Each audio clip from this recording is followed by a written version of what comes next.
Uncle அவன் சொன்னா சொல்லிட்டு போறான். நீங்க எங்க 2 பேருக்குமே வெண்ணிலா ஐஸ்கிரீம் மட்டும் வாங்கி கொடுங்க, அது போதும்.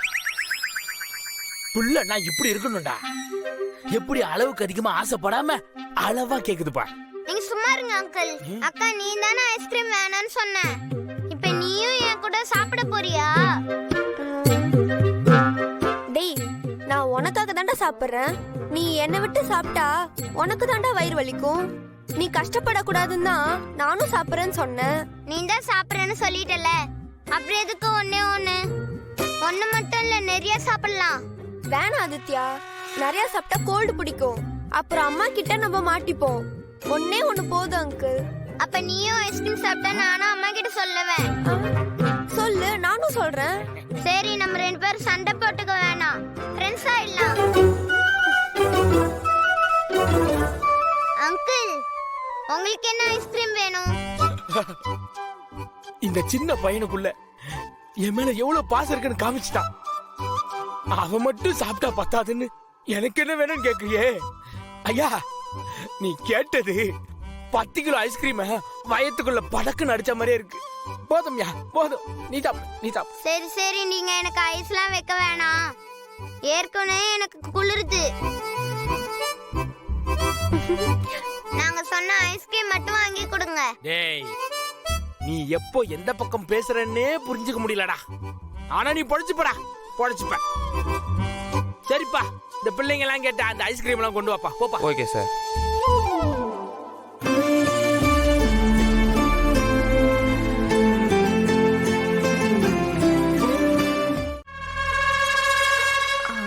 டைம் ஆச்சுமா, நீ போய் சீக்கிரமா அந்த ஃபைல் எடுத்துட்டு வா. சரிண்ணா. நல்ல வேளை மித்ரா, ஃபைலை மறந்து வீட்டுல வச்சுட்டு போன விஷயம் நமக்கு பாதி வழியிலேயே தெரிஞ்சதுனால டக்குன்னு திரும்பி வந்துட்டோம். அது ரொம்ப முக்கியமான ஃபைல். அந்த ஃபைல் இல்லாம மீட்டிங்கே அட்டெண்ட் பண்ணிருக்க முடியாது. அந்த ஃபைல்ல ஸ்பான்சர்ஷிப் கிட்ட நம்ம சைன் வாங்கியே ஆகணும். ஆமாண்ணா, நானும் அவசரத்துல கிளம்பும் போது மறந்தே போயிட்டேன். நீ வெயிட் பண்ண, நான் போய் உடனே எடுத்துட்டு வரேன். சீக்கிரம் போயிட்டு வா. ஓகே.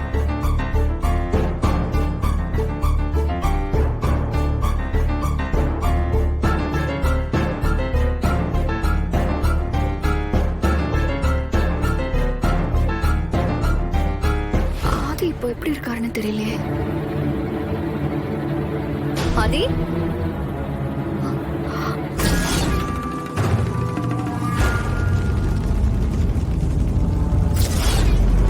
மீட்டிங்க்கு கிளம்புறப்போ ஆதிக்கு உடம்பு முடியாம படுத்து தூங்க போறேன்னு சொன்னாரு.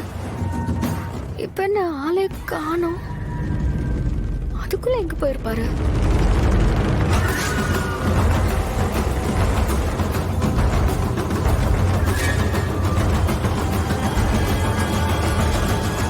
பாட்டி, ஆதி எங்க? மித்ரா ஆபீஸ் போறேன்னு சொல்லிட்டு போனா, இப்ப பார்த்தா வீட்டுல வந்து நிக்கிறா. ஆதி வேற குழந்தைங்களை கூட்டிட்டு ஸ்கூல்ல கொண்டு போய் விடுறதுக்கு போயிருக்கான். இந்த விஷயம் மட்டும் இவளுக்கு தெரிஞ்சதுன்னா வானத்துக்கும் பூமிக்கும் குதிப்பாளே. இப்ப என்ன பண்றது? சரி விடு, ஏதாவது சொல்லி சமாளிப்போம். உங்ககிட்ட தான் கேக்குறேன். பதில் சொல்லாம என்ன யோசிச்சுக்கிட்டே இருக்கீங்க? ஆதி எங்கன்னு கேட்டேன். மித்ரா, அது நீ கேட்டப்போ நான் வேற ஒரு யோசனையில இருந்தேன். ஆதி தம்பிக்கு உடம்பு சரியில்லைன்னு ஆஸ்பத்திரிக்கு போயிருக்கு. என்ன சொல்றீங்க? ஆதி ஹாஸ்பிடலுக்கு போயிருக்காரா? நான் அப்ப போலான்னு சொன்னப்போ வேண்டான்னு சொன்னாரு. எந்த ஹாஸ்பிடல் போயிருக்காரு? கூட யார் போயிருக்காங்க? எந்த ஆஸ்பத்திரின்னு எனக்கு தெரியாது மித்ரா. ஆனா அந்த தவக்கடை தான் ஆதி கூட போயிருக்கான். அவங்கிட்ட நீ கேட்டா தகவல் சொல்லுவான். ஆனா என்ன மித்ரா, ஆதிக்கு போன் பண்ணி ஆதி எந்த ஹாஸ்பிடல்ல இருக்காருன்னு நான் கேக்குறேன். அங்க போய் என்னன்னு பாத்துட்டு அப்படியே மீட்டிங்க்கு போயிடலாம். ஏய், நீ சொல்றது புரியுது மித்ரா, ஆனா இப்ப அதுக்கெல்லாம் டைம் இல்லம்மா. ஏற்கனவே லேட் ஆயிடுச்சு. நாம இப்ப கிளம்புனாதான் மீட்டிங்க்கு ஆன் டைம்ல போய் சேர முடியும். நீங்க சொல்றதெல்லாம் கரெக்ட் தானா? ஆனா ஆதியும் எனக்கு ரொம்ப முக்கியம் தானே. அவருக்கு உடம்பு சரியில்லாம ஹாஸ்பிடலுக்கு போயிருக்காருன்னு தெரிஞ்சதுக்கு அப்புறமும் எப்படின்னா என்னால நிம்மதியா வந்து மீட்டிங் அட்டெண்ட் பண்ண முடியும்? சரி, ஃபைன் ஃபைன். நாம ஆதியை பார்த்துட்டு அப்புறம் மீட்டிங்க்கு போலாம். நீ ஆதிக்கு ஃபோன் பண்ணி எந்த ஹாஸ்பிடல்ல இருக்காருன்னு கேளு. ஓகே, இதோ இப்ப கால் பண்றேன். நாம இந்த மாதிரி தனியா இருக்கும்போது உங்க அம்மாவுக்கு தெரியாம மீட் பண்றப்ப நான் சொல்ற மாதிரி கூப்பிடுங்க. இப்படி மாத்தி மாத்தி கூப்பிட்டா ரெண்டும் மிக்ஸ் ஆகி கன்ஃபியூஸ் ஆயிடுமே. டேய், நீங்க 2 பேரும் என்ன அங்கிள்னு கூப்பிடுறதே எனக்கு சுத்தமா பிடிக்கலடா. ஆனா வேற வழி இல்லை.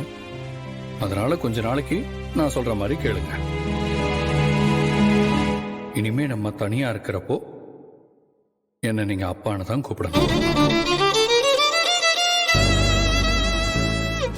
சரிப்பா.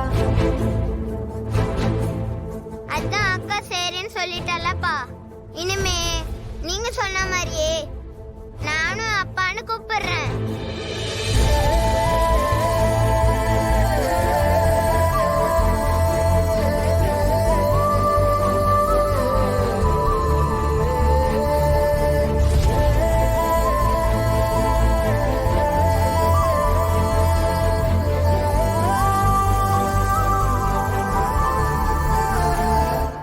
ஓகே, இப்ப வேற என்ன வேணும்? எனக்கு நீங்க டீல்ல சொன்ன மாதிரி பிரவுனி வேணும். ஆதித்யா போதும்டா, டைம் ஆயிடுச்சு. அப்பா சொல்லுங்கப்பா, ஸ்கூலுக்கு போகணும். விடு தமிழ், தம்பி தானே. ரொம்ப நாளைக்கு அப்புறமா நம்ம ஒன்று சேர்ந்து வெளியே வந்திருக்கோம். அவனுக்கு என்ன பிடிக்குதோ சாப்பிடட்டும். சரி, உனக்கு என்ன வேணும்னு சொல்லு. எனக்கும் பிரவுனியே போதும்பா. 2 சிஸ்லிங் ப்ரௌன்.